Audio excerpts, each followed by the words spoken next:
Okay, so today we are going to start a new topic that is work, power, and energy. Okay, now first of all, what is work? Work is basically is defined as what? A force which produces displacement in the body. Okay, so if some force is there, and if we apply the force on any body, okay, due to that force, F, there is a displacement of the body. Okay, some displacement say S. Okay, so if the force produce displacement in the body, then we say that work is said to be the work is done. Okay, now the condition is that the displacement of this body should not be perpendicular to the force. Okay, so in the direction except perpendicular, if I apply the force, okay, then the work will be done by the force. Okay, now basically what is unit of the force work done? Unit of the work done is joule. Okay, so in SI unit the work done is joule. Fine. Now next is work done by the constant force. Now if the force is constant, work by constant force. Okay, now if the force is constant, then the work done, like in this case the force is constant. Okay, so the whenever the force is constant, then the work done will be given by force vector dot of displacement vector, which means the work done is a dot product of force and displacement. And we can also write this as F S cos theta. Now, what is theta here? Theta is the angle between force and displacement. So, if this is the force vector and this is a displacement vector, let us suppose this is a displacement vector, then theta is the angle between the force and the displacement vector. Okay, that is the work done by the constant force.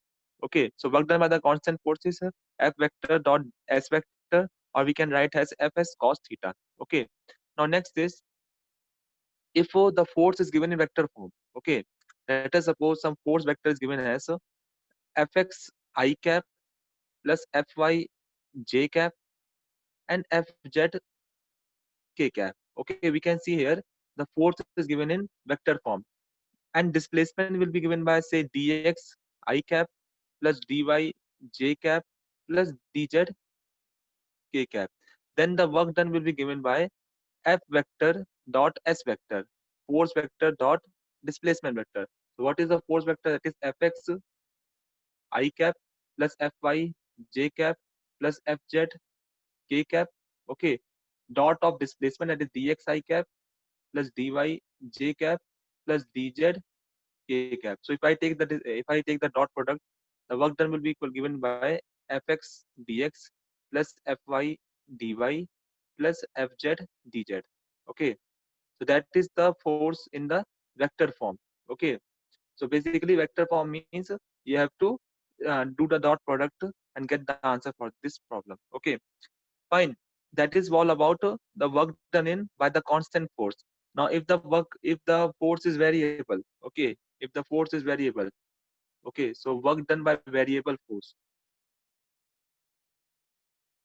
Okay, variable means the force is not constant value. Okay, so work done by the variable force, then the small work done by the force which is varying will be given by f vector dot ds vector.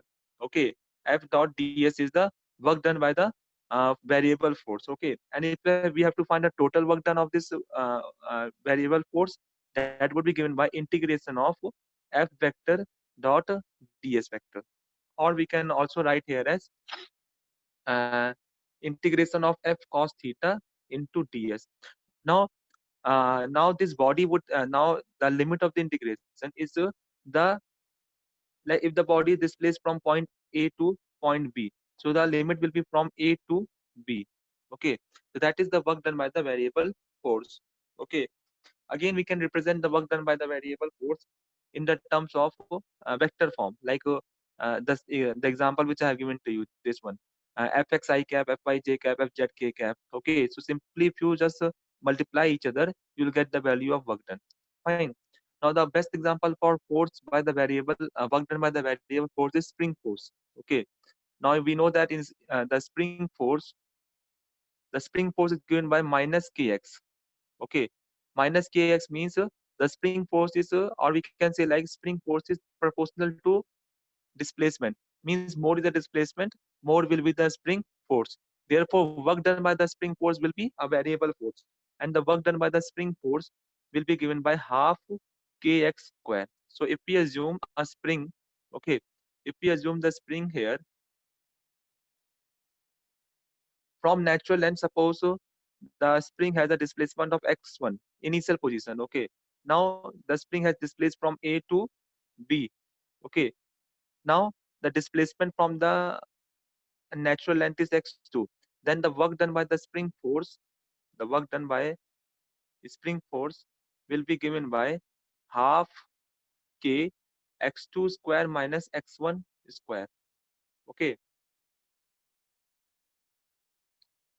work done by the constant force. Any example you can take, like work done by the gravity. Okay, so gravity force is constant force. Now mg is constant force. So work done by the constant force, that would be mgh. Okay, there we don't need any integration. Work done by constant force do not need any integration. But when we are doing variable force, then the integration is required. Okay, and the work done by the spring force will be given by half kx square. That is what? Half k x2 square minus x1 square.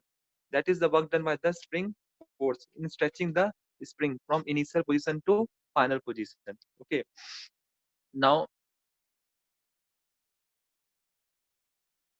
any problem you are having? Okay, that is the work done by the spring force. Now next thing is that when can be the work positive, negative, or zero? Okay, so there are conditions for work positive. Now if you look at this formula of work done, the work done formula, if you look at the work done formula, work done is f as cos theta. Understand? If the force is constant, then the work done is given by fs cos theta. Fine. Now, when can you say that work done will be positive? When the theta is less than 90 degree. Okay, so if the theta is less than 90 degree, the cos theta will be positive. Therefore, work done will also be positive. Okay, so for a positive work, the theta should be less than negative. Okay, less than 90 degree. Fine. This is for positive work. If for negative work is given, negative work will be what? When cos theta is more than 90 degree. Okay, and what is theta? Theta is the angle between force and the displacement vector. So if theta is more than 90 degree, the work done would be negative. And when can you have the work done zero? When the theta is 90 degree, because cos 90 is zero. Okay, so if theta is less than 90 degree, then the work done would be positive. If theta is more than 90 degree, work done is negative. If theta is zero, 90 degree means it is work done is zero. Okay, and what is the theta? Theta is the angle between the force vector and the displacement vector. This is theta. Understand? So that is all about work done. Now we can also find the work done by the graphical method. Okay, means if we are given uh, the graph for force versus displacement graph is given to us. If the graph of force versus displacement is given to us, okay, then the area under force versus displacement graph will be the work done. So if you look at this case, the area under force versus displacement graph is work done. So work done is area under force displacement graph. Okay, force displacement graph. Now if you look at this would be positive work. Why it is positive? Because force is positive and displacement is positive.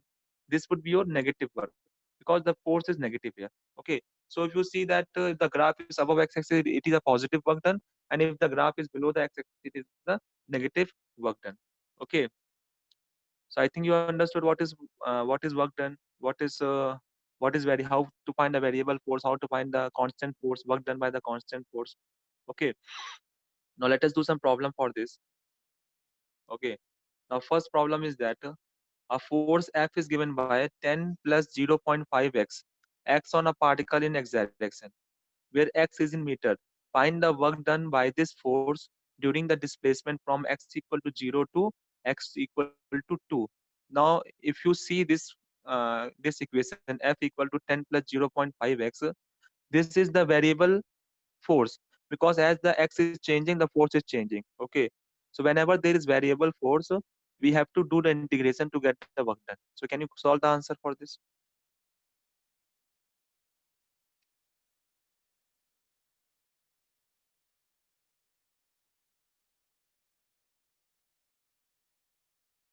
So force is given by 10 plus 0.5 x. Now x should be in meters. Okay, make a correction here. X should be in meters.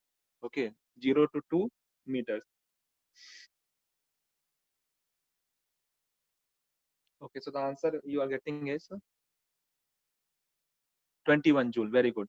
Okay, so answer is 21 joule. So how to solve this again? The force is variable here. So work done. So the work done will be given by integration of f dot ds. Okay, the work done will be given by integration of f dot ds. Since displacement is in on the x-axis, we can write here as integration of f dot dx. Why we are writing as x? Because the force is a function of x, so we have to integrate the x-axis. Okay, fine. Now limit of this x is from, it is displaced from 0 to 2 meters, which means initial position is 0 and final position is 2. So we can write here as 0 to 2. Force is given by 10 plus 0.5x dx. So if we integrate this, we'll get what? 10x plus 0.5 x square by 2. Limits 0 to 2 and 0 to 2. If you put the limits, you will solve, you get the answer as 21 joule.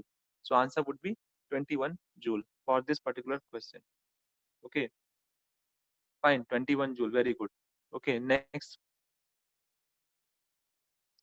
Now next problem is that the particle is moves from point minus 2 I cap plus 5 j cap to 4 j cap plus 3 k cap. When a force of 4 I cap plus 3 j cap is applied, how much work is done by the force? Now, can you tell me this force is constant force or variable force? 4 I cap plus 3 j cap is constant force or variable force? It is basically a constant force. Why it is constant force?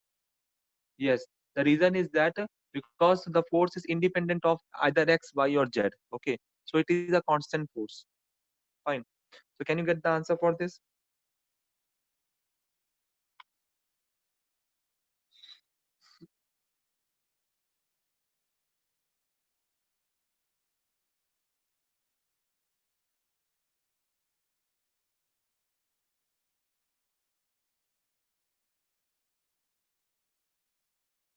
Okay.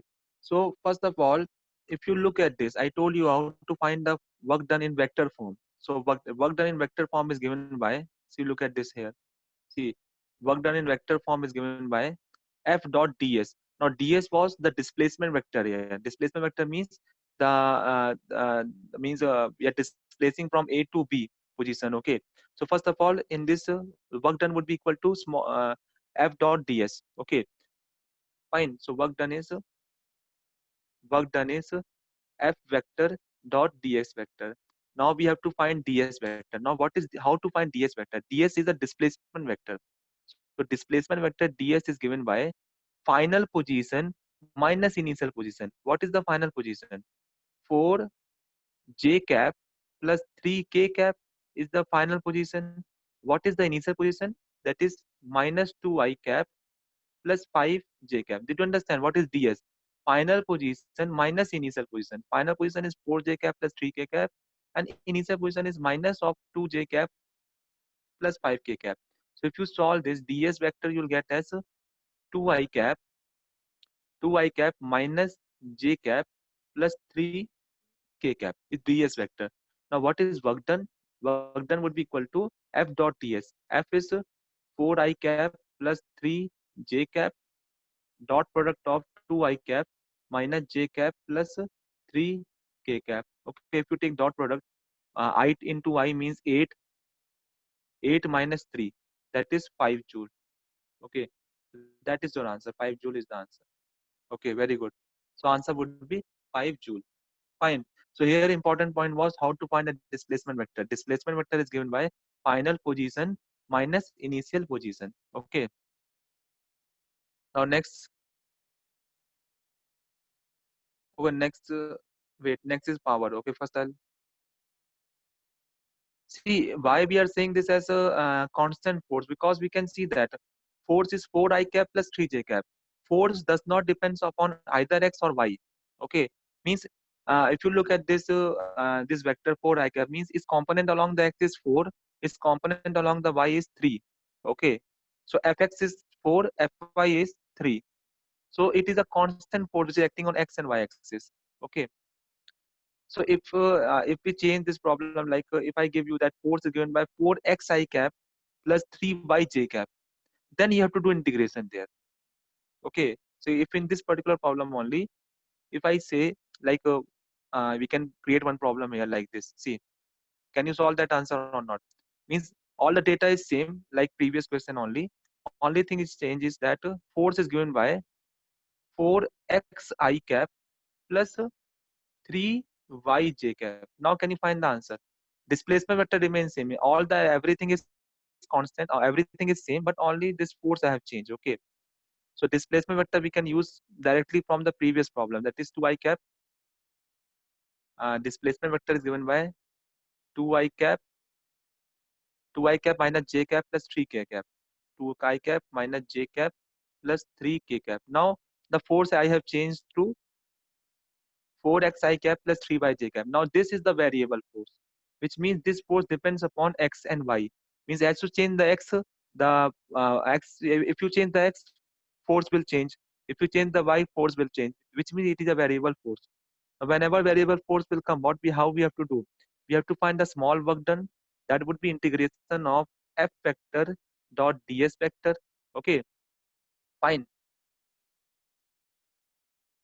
Okay, now the data remains same that we are taking the particle. Okay, now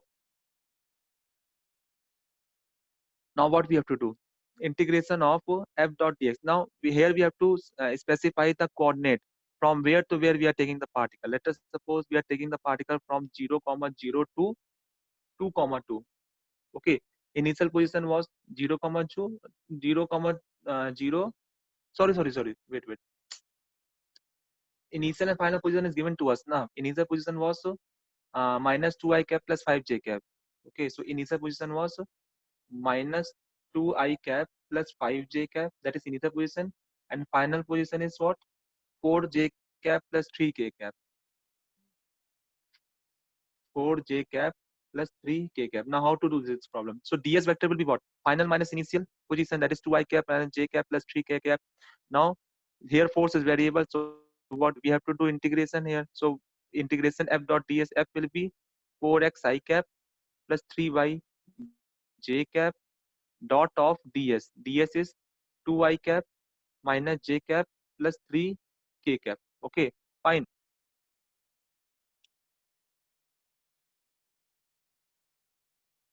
Okay, wait. Wait.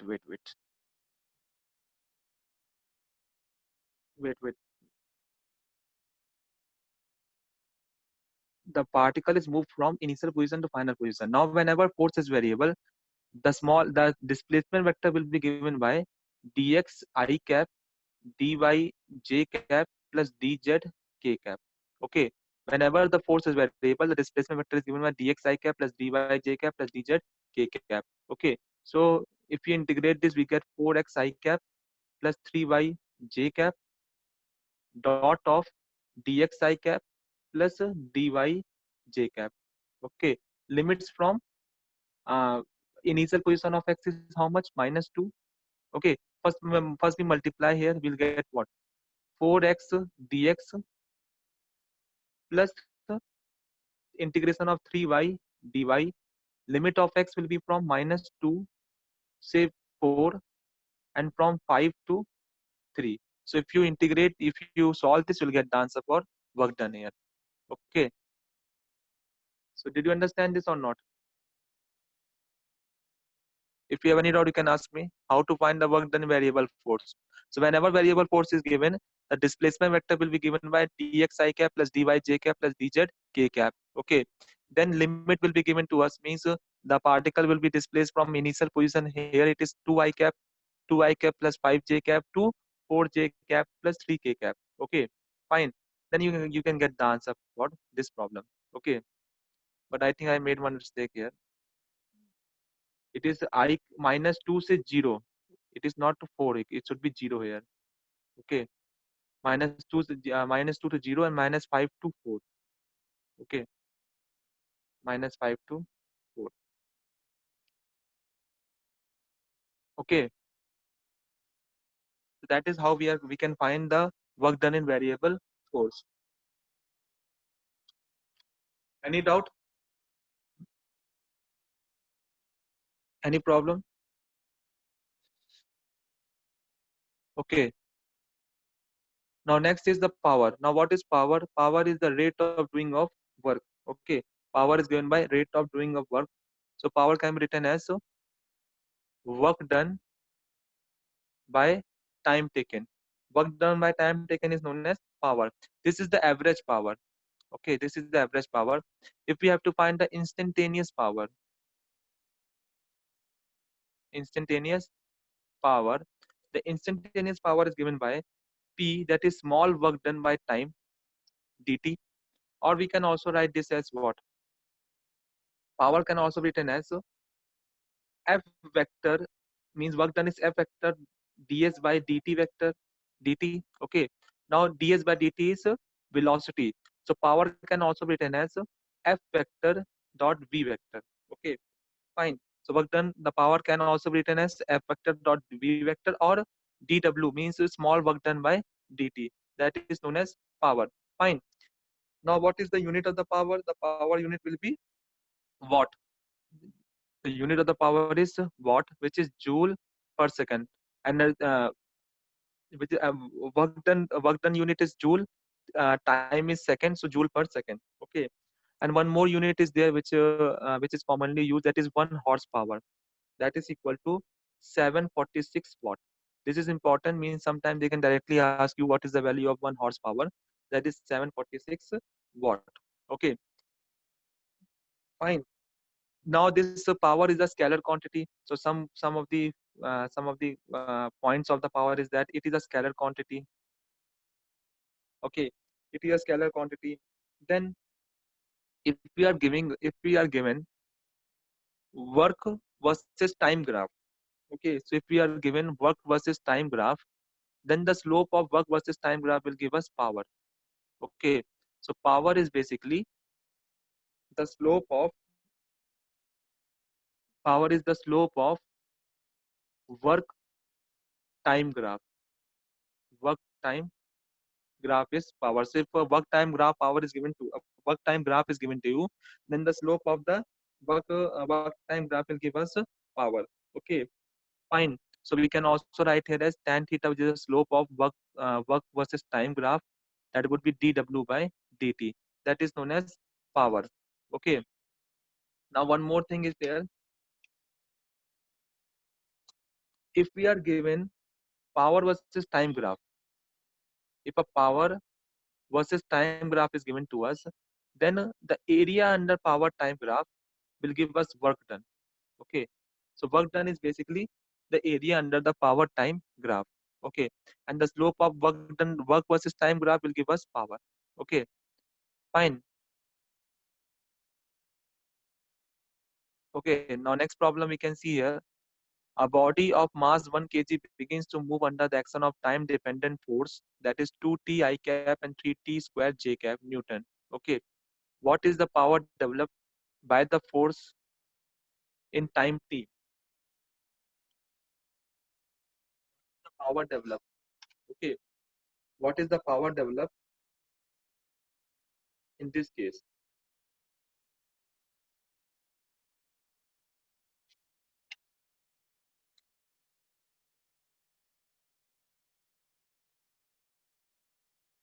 Can you get the answer for this? Okay, so this was the neat problem which they have asked us. Okay,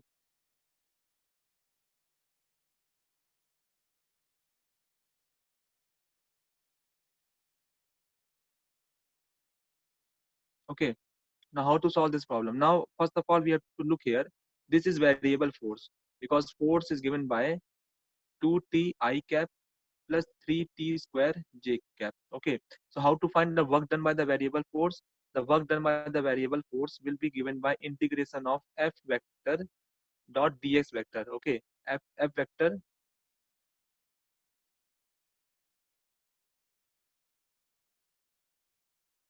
F dot ds.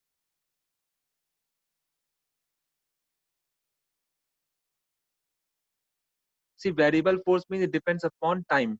Okay, variable force means it depends upon time taken. I mean, it depends upon variable like time t. Okay, so here it is depending upon time. Fine. So the force is given by the time here. Okay, now how to find the power in this case?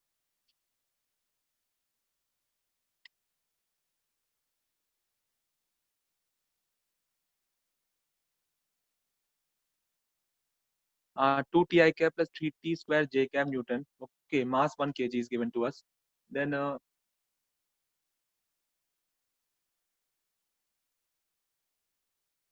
okay, so we can find here acceleration. Okay, okay, we can find acceleration here. So how to find acceleration? That is force by mass. Okay, mass is given by 1 kg, so acceleration will be 2t I cap plus 3t square j cap. So we found the acceleration. Now we know that acceleration is equal to dv by dt here. Okay, so dv by dt will give the velocity here. So 2t I cap plus 3t square j cap. Fine. So if we take dt on that side, but okay, so we can get the velocity here. So velocity will be given by 2t dt I cap plus 3t square dt j cap. So if we integrate this, we'll get what? T square I cap plus t cube j cap. That is velocity vector. So velocity vector is given by t square I cap plus t cube j cap. Fine. Now, what is power? So we have discussed what is power. Power is basically what? Power is given by force into velocity vector. I think we have discussed here. Force dot velocity vector is known as power. So force vector is given by 2t. The force vector is given by 2t I cap, 2t I cap plus 3t square j cap plus 3t square j cap. And dot of velocity vector is given by t square plus t cube j cap. T square plus t cube j cap. So if we multiply here, we'll get what? 2t cube plus this would be what? 3t power 5. Okay, so we can take t cube common here. So we get 2 plus 3t square. So the force power depends upon time as a function of t cube plus 2t plus 3t square. Okay, did you understand this or not? See, force vector is given to us. From force vector, we can find acceleration because acceleration is mass. Acceleration is force by mass. Mass is 1 kg, so acceleration vector will be same as force vector. That is 2t I cap plus 3t square j cap. Okay. Now what we can do here? We can write a is equal to dv by dt. Take dt on that side. Integrate this function from 0 to t, 0 to t. So we'll get what? T square I cap plus t cube j cap, which means velocity vector will be given by t square I cap plus t cube j cap. Okay. Now we know that power is equal to force dot velocity vector. Power force is 2t I cap plus 3t square j cap, and velocity vector is t square plus t cube j cap. If we multiply, we'll get 2t cube plus 3t power 5. So answer would be t cube plus 2 bracket 2t plus 3t square. That is the answer. Okay. Any problem? Okay. Next. The next is that a tube will pump out 2400 kg of water per minute. If the water coming out with the speed of 3 meter per second, what is the power of the pump? What is the power of the pump? How much work is done if the pump runs for 10 hours? Okay, can you find the answer for this? A tube well pumps out 2400 kg of water per minute. If the water is coming out with the speed of 3 meter per second, if the water is coming out with the speed of 3 meter per second, then what is the power developed and what is the work done here? Okay,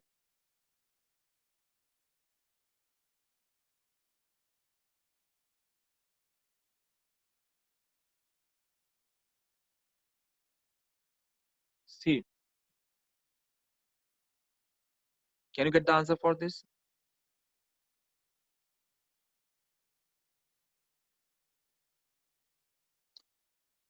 Okay, 2400 kg of water is pumped out in per minute. So how much water is coming out in 1 second? So mass of the water, mass of water per second will be given by what? 2400 by 60. That is how much? 40 kilogram per second. Okay, so 40 kilogram per second is the water which is coming out uh, from the pump, that is pumped out. Okay, and what is the velocity or the speed with which it is coming out? That is 3 meter per second. Okay, now can we find the kinetic energy of the particle, kinetic energy of water coming out? We know that kinetic energy will be equal to half mv square.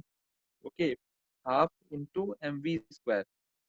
So if we solve this, we'll get what? 1 by 2 into 40 into 30 square. 30 square. So we get kinetic energy as 180 joule. That is the kinetic energy of the power. That is kinetic energy per second it is. So kinetic energy per second means joule per second. So what is the power which is coming out? That would be equal to 180 watt. Okay, 180 watt.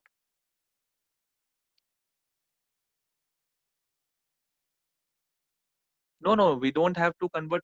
Why we should take G here?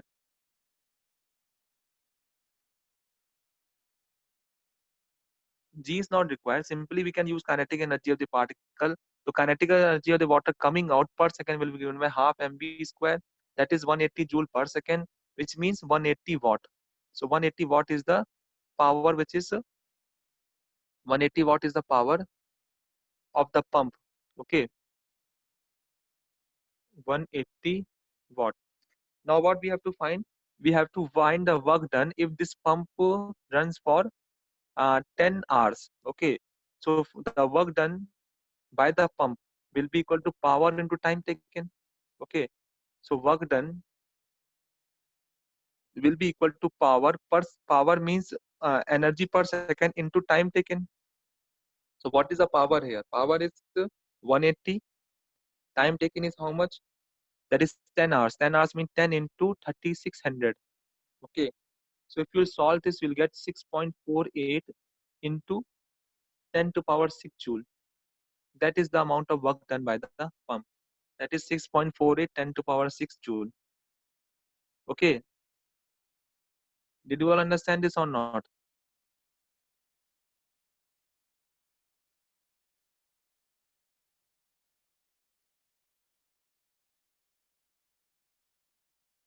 Okay, now next problem. Now this problem, this has been asked in a NEET exam, but I have paid. Only one part was asked.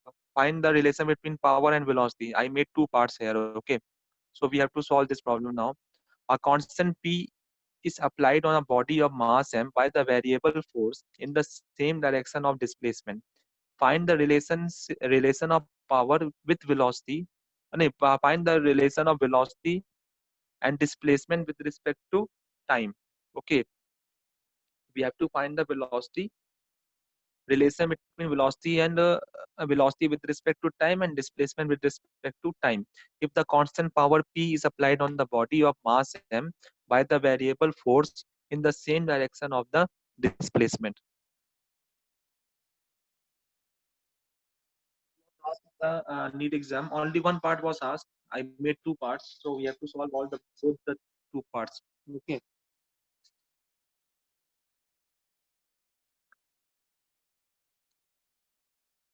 Find the velocity with respect to time. Okay.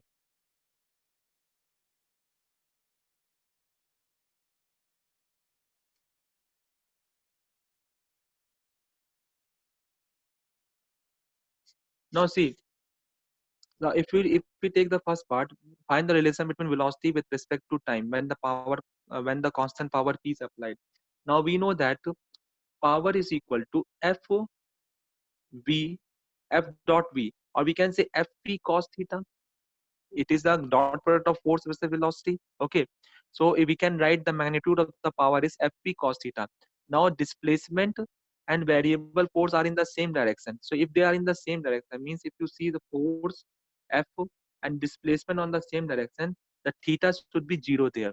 So we can write here as power must be equal to force into velocity. Okay, so power is equal to force into velocity. Fine. Now we have to find a relation between what? Uh, a relation between velocity and time. Now we know that power can be written as what? Force. Now force is basically what? Mass into acceleration into velocity v. So mass into acceleration into velocity v will give us power there. Okay. Now here force is variable. Force is variable means we can write here as power equal to m dv by dt into v. Okay, m dv by dt into v is power will be m dv by dt into v. Okay, so if I take dt on that side, so we can write here as p dt by m should be equal to v dv.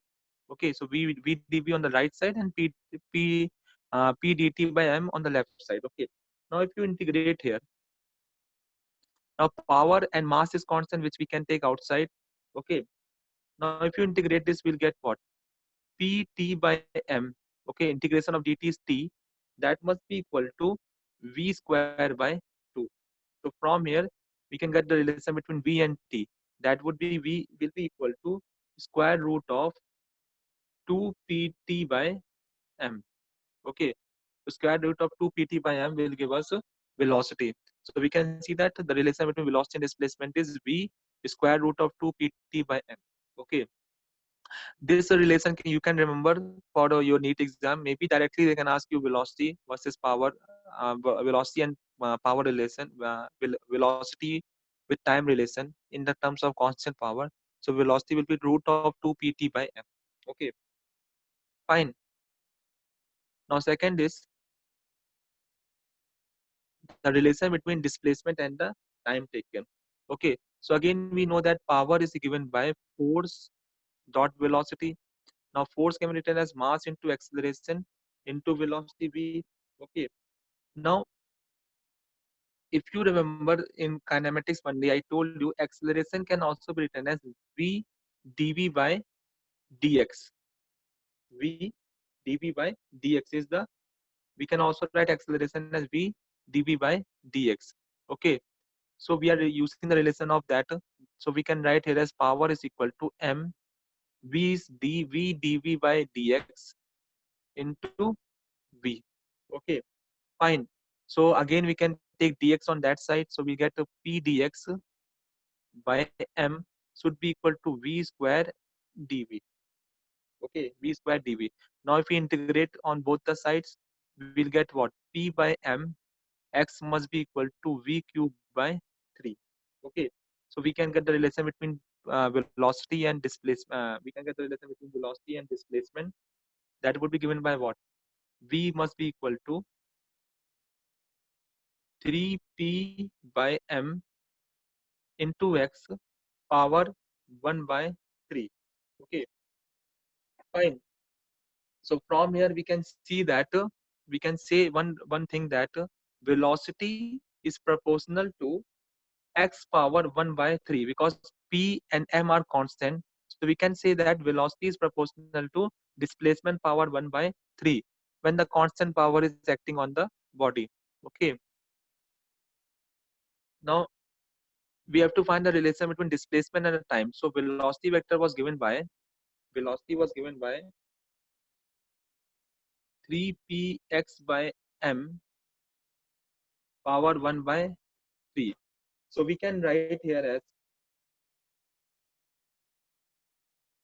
this can be written as dx by dt. Okay, velocity can be written as dx by dt. That must be equal to what? 3px power m power 1 by 3. Okay, fine. So this whole 3p by m is a constant value. Dt we can take on that side. So if you rearrange this equation, we'll get dx by x power 1 by 3 should be equal to 3p by m power 1 by 3 into dt. Okay, now integrate on both the sides. Okay, what is the integration of x power 1 by 3?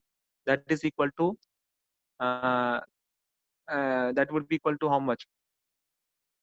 X power 2 by 3 divided by uh, minus of 1 by 3. Okay, that must be equal to 3p by m 1 by 3 into t. Okay, so if you rearrange again, we'll get something x power 2 by 3 must be equal to 1 by 3, or take 3 on that side only. Okay, so it should be 3 x power 2 by 3. Okay, equal to minus time of 3p by m power 1 by 3 into t. So that is your answer. Okay, that is the relation between displacement and the time. So you all, did you all got this or not? It is not like that I am only learning.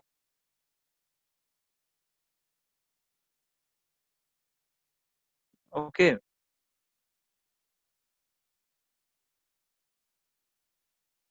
okay.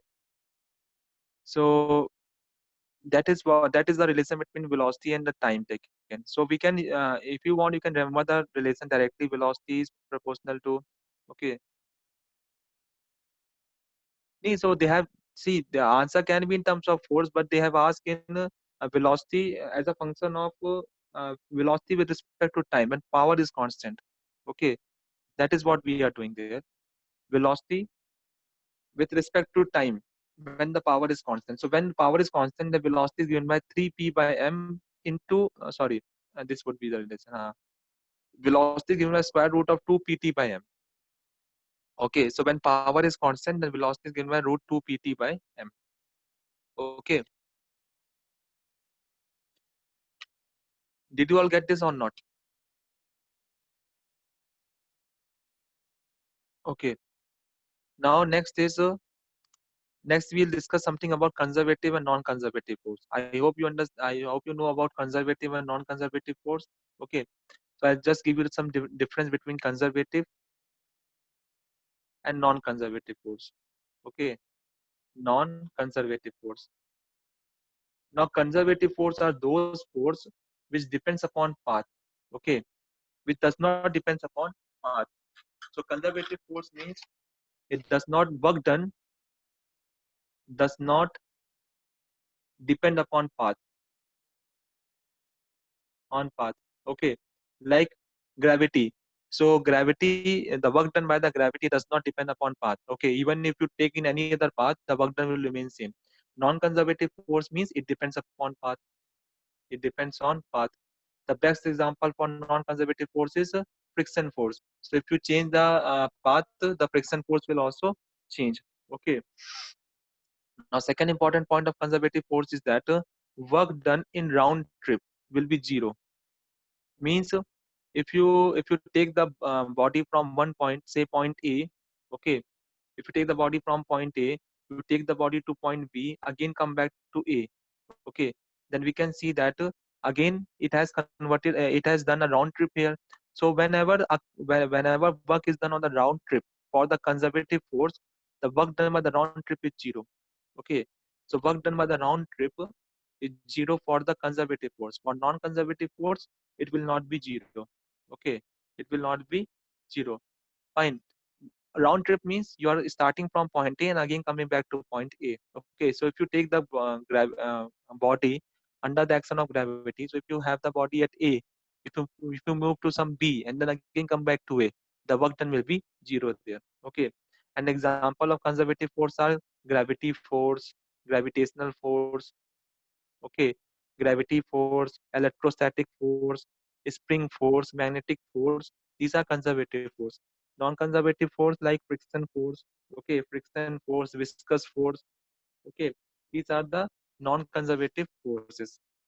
Okay, then we'll have something about kinetic energy. Okay, now I think you know about kinetic energy or not. Kinetic energy is the energy possessed by the kinetic energy, the energy possessed by the moving body. Okay, kinetic energy is the energy possessed by the moving body, and the value of the kinetic energy is given by half mv square. That all we know. Okay, then there is an important relation between kinetic energy and momentum. kinetic energy and linear momentum. Linear momentum P. Okay. Now I think you know about linear momentum. Okay. The linear momentum is given by mass into velocity. Kinetic energy is half mv square. So if you equate both the equation, we'll get kinetic energy must be equal to half m. V is given by what? P by m whole square. So we'll get P square by 2m. This is a very important relation. Okay. Kinetic energy is equal to P square by 2m, where P is the linear momentum of the body. Okay. Now, if you see here, if I take the mass as constant, then the kinetic energy will be proportional to P square, which means it would be a parabolic graph. So if the graph between kinetic energy and momentum is given to you, it would be a parabolic graph. Okay, fine. So relation, the graph between kinetic energy and momentum is a parabolic graph here. Okay, so if I draw the graph here between kinetic energy and momentum P, we'll find the graph would be a parabolic graph like this. Okay, because kinetic energy is proportional to linear momentum whole square. Okay, fine. So that is all about kinetic energy. Now we'll do some problem on this. A rod of mass m and length L is placed in a horizontal position. Find the work done by the internal force against gravity to take it from horizontal position to vertical position. So if some rod is given to us, okay, now that rod is in the horizontal position and we have to make as a vertical position. See, the rod is given like this in the horizontal position. Okay, now this rod we have to move in the vertical position. So what is the work done here? Zero. No, no. Work done will not be zero.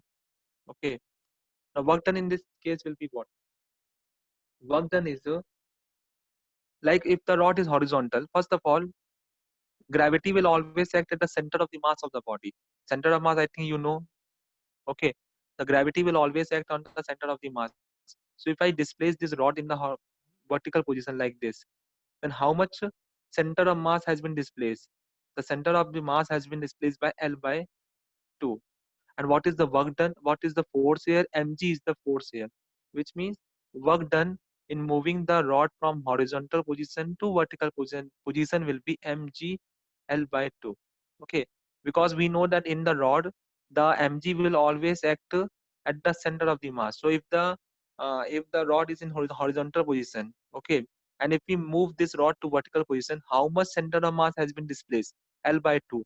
Therefore, work done will be equal to mg L by 2. Okay, fine.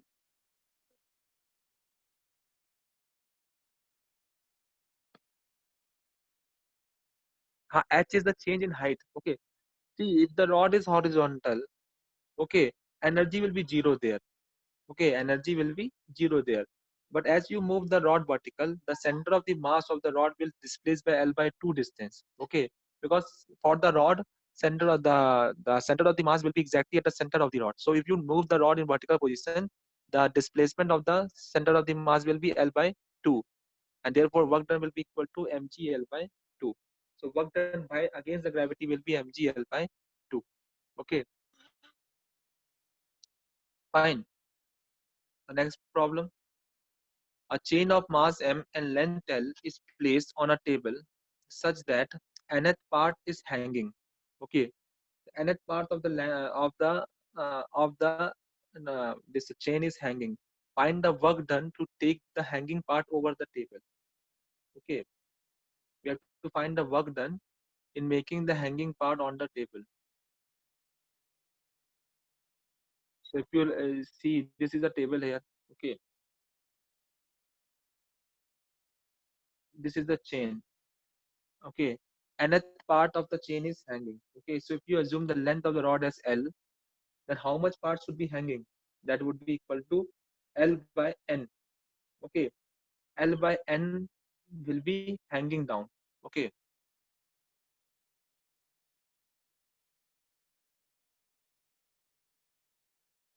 L by N would be hanging down. Remaining will be on the table. Also, okay, so how much work should be done in moving the chain from this position on the table? Okay. Now again, for the hanging part, the center of the mass would be where? It should be at the half the distance of the length of the chain, which means the center of the mass for the chain which is hanging down will be given by L by 2n. Okay, half the length of the chain which is hanging down. Okay, now what is the mass of the chain hanging down? If total mass is capital M,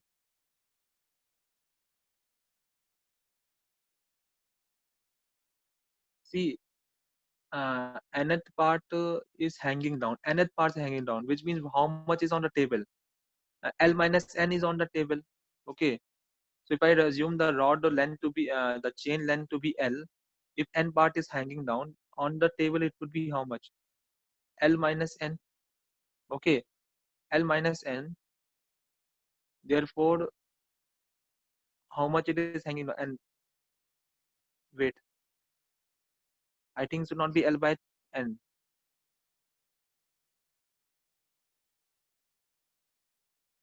If nth part is hanging, like third part is hanging down, then two in correct na.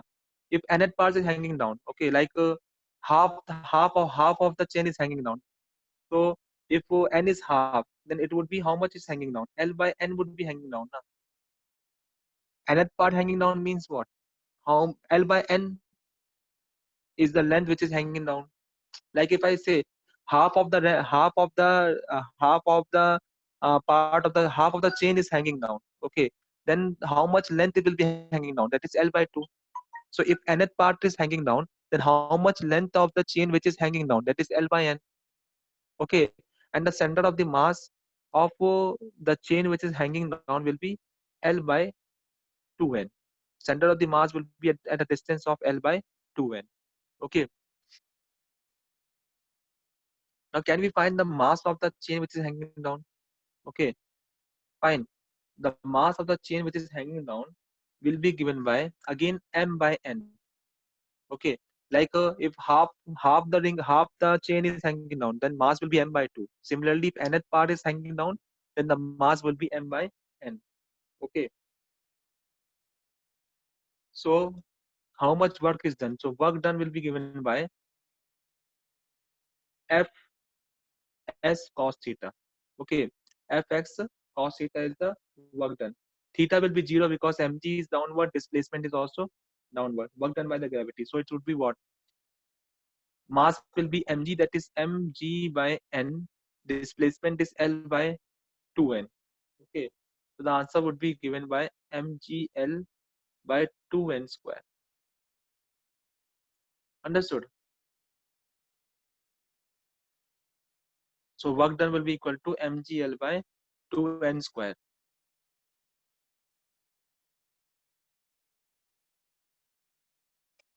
Did you all getting this or not?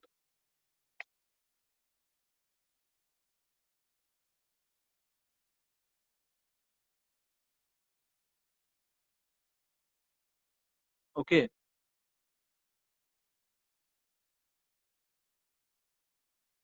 why it is L by 2n? See, if I give you one example here, if I say that half of the ring, half of the chain is hanging down, then what is the length which is hanging down? L by 2. Correct na? L by 2 will be hanging down. So if nth part is hanging down, then how much length is hanging down? That is L by n. That you understood or not? Then why I have taken L by 2n? Now, like the example of rod. Okay, when you take the rod in a vertical position, then we take if I take the rod in vertical position, the center of the gravity will act at the center of the rod. Okay, so if this is the reference point here, then how much, at what point the center of the mass will be acting? That would be acting at L by 2. And the gravity force will always act through the center of the mass. Okay, that is why in this case it is mgl by 2. Fine. So if you see in this case, the gravity force will be acting at which point? That would be acting at L by 2n. Okay, the gravity force will be acting at L by 2n. Okay, so work done will be equal to force. Force here will be mass or the weight of the chain which is hanging down, that is m by n into g. Okay, displacement will be the displacement of the center of the mass, that is L by 2n. Okay, so work done will be equal to mgl by 2n square. Now you understand or not?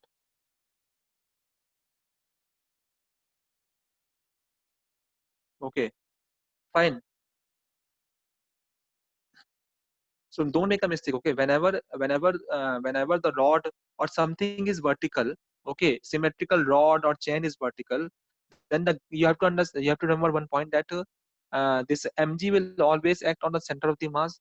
Okay, so if the rod is there, the mg will always at mgl, the mg will always at L by 2. In chain also it will also always at L by 2, which is hanging down. Okay, now next problem is that the kinetic energy of particle is increased by 300%. Find the percentage increase in momentum. The kinetic energy of the particle is increased by 300%. How much increase will be there in momentum?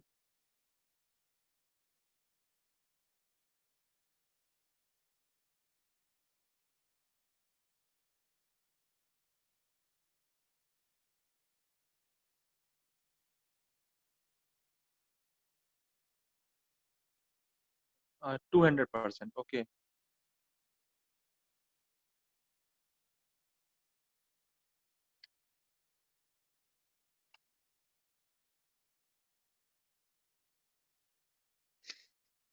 The percentage change will be equal to 100%. The percentage change in momentum will be 100%.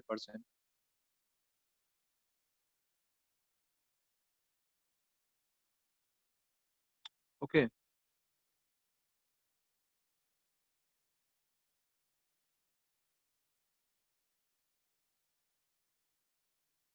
See, the kinetic energy of a particle is given by half mv square. Okay. Now kinetic energy is given by half mv square. Okay. Now if the energy is increased by 300%, okay, so how much it increase by, this is the initial kinetic energy. Okay, if I increase the kinetic energy, therefore final kinetic energy will be equal to how much? That would be equal to 4 into half mv square. It is increased by 300%. Okay, which means how much it is increased? 4 times. Okay, now it would be 4 times here. Fine.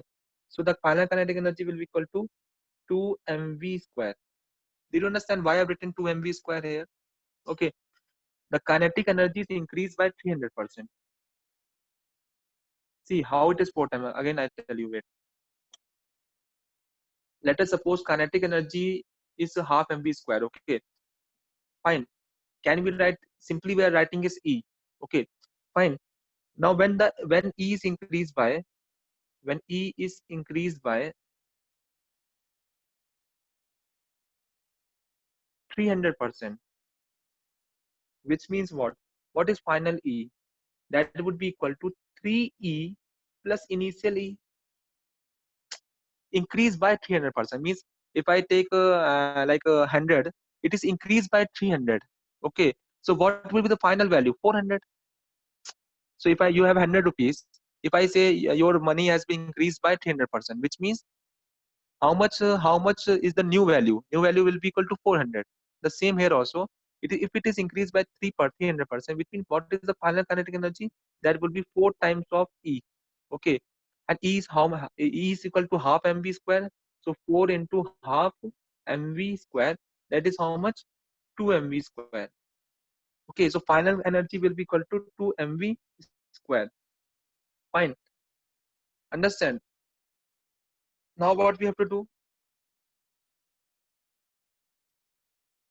Now let us suppose that the final kinetic energy velocity becomes v dash. Then can we say that half mv dash whole square must be equal to 2mv square. Okay, so half get cancel out, get cancel out, so we get v dash whole square must be equal to 4v square, which means final velocity will be equal to 2v dash. So when you change the final velocity to 2v, then the kinetic energy will be increased by 300%. Okay. Now how much momentum will be changed now? So momentum percentage change in momentum will be final momentum minus initial momentum by initial momentum into 100% is the change in momentum. What is final momentum? That is mv dash minus mv by mv into 100%. Okay, mv dash means that is what m into 2v minus mv by mv. Okay, so we'll get the percentage increase as 100%. Okay, it is 100%. Very good. Okay. See, I think you understood why I'm writing 400%. Like if you have 100 rupees, if the money is increased by 300%, which means how much? Now, what is the final value you are having? That is 400. Same here. If the initial kinetic energy was half k e square, now I increase the kinetic energy by 300%, which means what is the final kinetic energy? That is 4 times of initial kinetic energy. Okay, fine. Any doubt?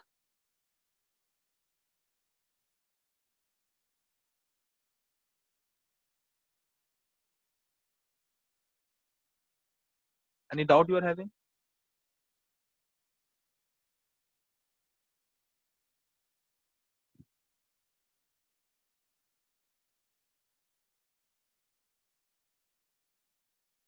Okay.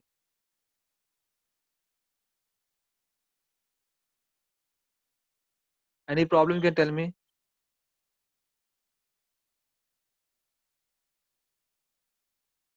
Okay.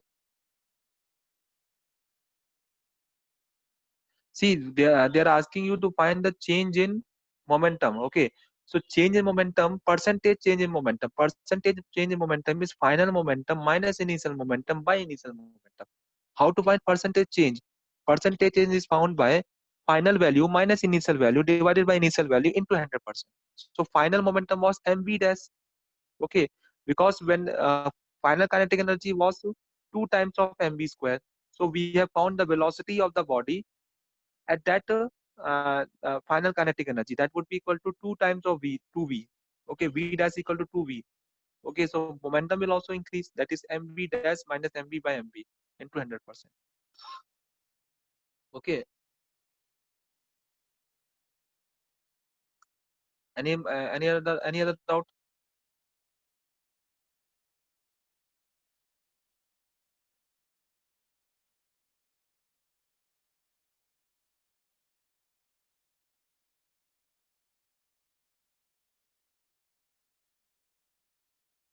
Any other problem is there, you can ask me now.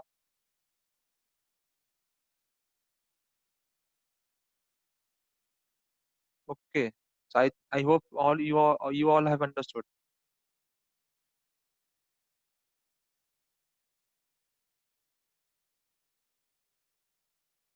Okay, thank you all.